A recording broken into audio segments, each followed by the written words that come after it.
Trois actions puissantes que 90% des personnes ignorent, mais qui changent leur réalité, qui changent leur vie complètement. Et ces trois actions, je les ai expérimentées. Je connais les opportunités qui sont rattachées à ces actions apparemment simples, mais qui changent votre réalité et le cours de votre vie. La première action, c'est s'exposer constamment. Il est dit que la meilleure version de vous-même que vous recherchez est dans l'inconfort que vous fuyez. Exposez-vous à de nouvelles expériences. Apprenez, connectez-vous aux gens. Je dis généralement aux gens, à chaque fois que vous avez l'opportunité d'apprendre, une opportunité pour gagner de l'argent, une opportunité pour vous faire une nouvelle connaissance, ne refusez jamais cette opportunité. En exemple, vous allez vous retrouver à un événement et on vous donne la parole. Vous vous direz, j'ai peur, je ne veux pas que l'on se moque de moi, je décide de ne plus parler, je décide de me taire, je décide de rester dans ma zone de confort. Alors, comprenez que dans cette zone d'inconfort que vous refusez de vous aventurer se trouve la meilleure version de vous-même. Ne refusez jamais une opportunité pour vous de grandir. Si l'on vous confie une tâche, même si vous n'avez pas les compétences et les connaissances, choisissez d'accomplir cette tâche. Vous apprendrez par la même occasion et vous développerez une nouvelle compétence, une nouvelle manière de voir le monde.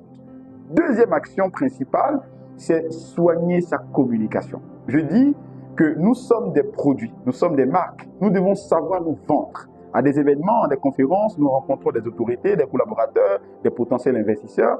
Et nous avons quoi? 15 secondes pour soigner notre communication et captiver l'attention de l'autre. Et parvenir à avoir son intérêt pour notre personne. Donc c'est réellement important. Lisez des livres. Et je ne demande pas généralement aux gens de lire un roman. Ouvrez un livre. Vous tombez sur une page, vous découvrez une nouvelle tournure de phrase, vous découvrez un nouveau mot. Pratiquez ce mot dans votre langage de tous les jours. Et c'est très important de soigner sa communication parce que il n'y a pas, on le dit généralement, il n'y a pas de seconde fois pour faire une bonne première impression. Troisième action principale, chose qui n'est pas très populaire, je dirais c'est une idée impopulaire, écrire un livre. Vous me direz, pourquoi écrire un livre? En quoi est-ce que cela m'aide à avancer et à devenir meilleur?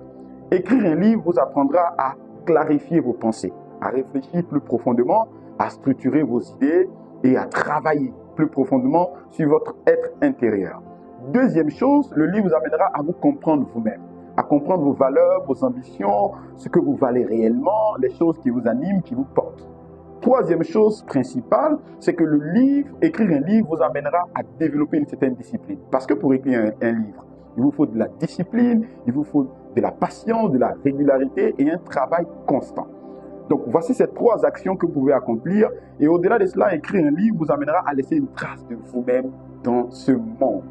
Et c'est très important de pratiquer ces trois actions dans votre vie. Aujourd'hui, la question que je voudrais vous poser, c'est est-ce que vous acceptez de vous aventurer dans cette zone de confort ou vous choisissez de rester dans votre zone de confort et dans 5 ans, vous retrouvez à la même place? Trois actions principales. La première, c'est s'exposer constamment à de nouvelles expériences. La deuxième, soigner votre communication. Et la troisième, écrire un livre. Si vous pratiquez ces trois choses, vous allez voir, chaque jour, vous aurez une belle opportunité et une occasion incroyable de devenir la meilleure version de vous-même. À très bientôt.